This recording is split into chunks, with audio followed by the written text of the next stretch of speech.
Algebra 1, Section 1.1. It's just going to go through a few examples here. This here says write an algebraic expression for each phrase. Kind of the beginnings of Algebra 1. We're laying a foundation here. You need to be able to do something like this to move on to other stuff. So the first one here says the sum of n and 8. You should know that sum means addition. If not, then it would be worth a review to go back and understand sum, difference, product, and quotient. Sum means addition, so the sum of n and 8 would simply be n plus 8. Okay, and then the next one says 6 less than b. Less than would be subtract, of course, right? If b is a certain number and we got to be 6 less than that, that's going to be b minus 6. Yes, we're starting basic. You should like that. Second example. The directions do say define a variable and write an algebraic expression for each phrase. I don't need you to define a variable. That might save you just a little bit of time on your homework when it says define a variable. If you use the variable x in your expression, then I know that you've defined the variable as x. So there's no reason to do that. On the next slide, I will have the word variable highlighted. I'll just cover it right now. I do want to make sure you know what a variable is, and a variable is simply a letter that stands in for a number. Okay, and the number is unknown and it can vary, therefore it's called a variable. And we typically use numbers like x or n for number, or x, I don't even know why.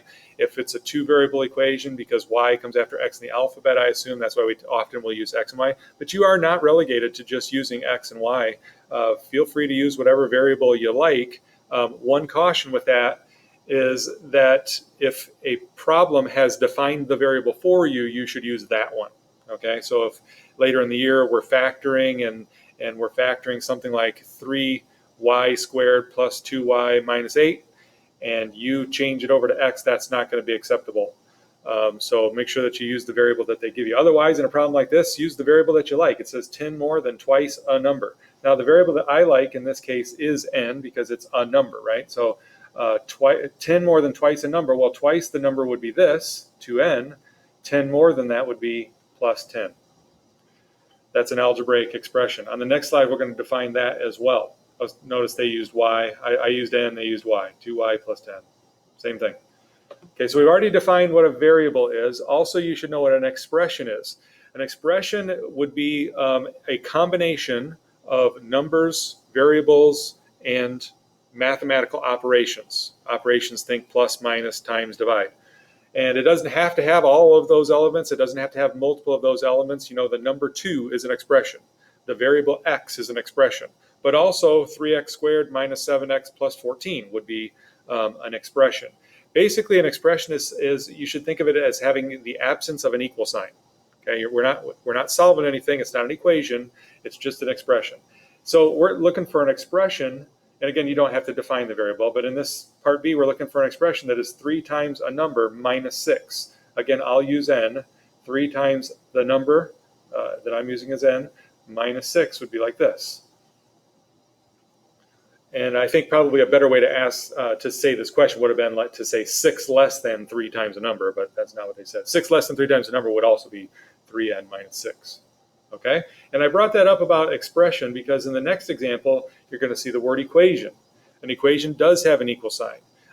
You probably, in a previous course, have seen the model of an equation where the equal sign is the fulcrum on a seesaw.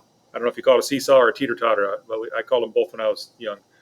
But basically, if it's level, if you've got two people on the seesaw that weigh the same, it basically could balance itself, and that's what an equation is. The left side is equal to the right side. And we'll learn soon that whatever you do to the left side, you have to do to the right side as well, and then it maintains that equality. So again, expression, think no equal sign. Equation, there is an equal sign with expressions on both sides of the equal sign. And they want an equation here, right? An equation to show the total income for selling tickets to a school play for $5.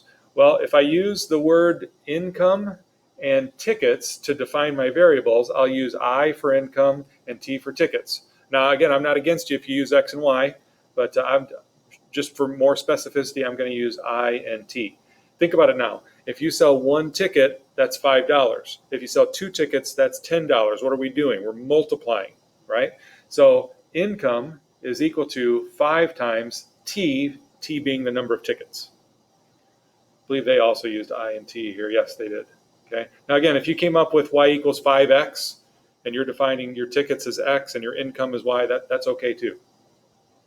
I find it a little bit harder to keep straight sometimes, so I do tend towards the other letters. Last example, it says write an equation for the data in the table. Ask yourself this question. How do you get from 4 to 80? How do you get from 6 to 120? How do you get from 8 to 160? You probably already know the answer, but let me take just a little bit of a longer track to get to that. One way to get from 4 to 80 would be to add 76. 4 plus 76 would give me 80. But there needs to be consistency with each one of these ordered pairs. An ordered pair is, like this, and we absolutely could list these as ordered pairs. That's input, output. We'll talk more about that later. But they've given it to us in table form. You see, it's not going to be add 76, though, because when I go to 6, if I add 76 to 6, I would get 82. But I wanted 120, right? So that's not what it is. What's another way to get from 4 to 80? And you're probably screaming at the screen at me now, times 20, right? And yes, 4 times 20 gives you 80. 6 times 20 gives you 120. 8 times 20 gives you that. 10 times 20 gives you 200. And that must be what it is, okay? So again, if I can use G for gallons and M for miles to get from one to the other, the miles is equal to 20 times the gallons. Another common mistake to make is to get those backwards. So it's kind of smart, I think, at the end to check. Okay, now that G is 4, if I plug G in here, 20 times 4, oh yeah, that's going to give me 80. It'd be really easy to get the variables backwards. Okay, so don't do that. M equals 20G. All right, that's it. That's section 1.1. Thanks for tuning in.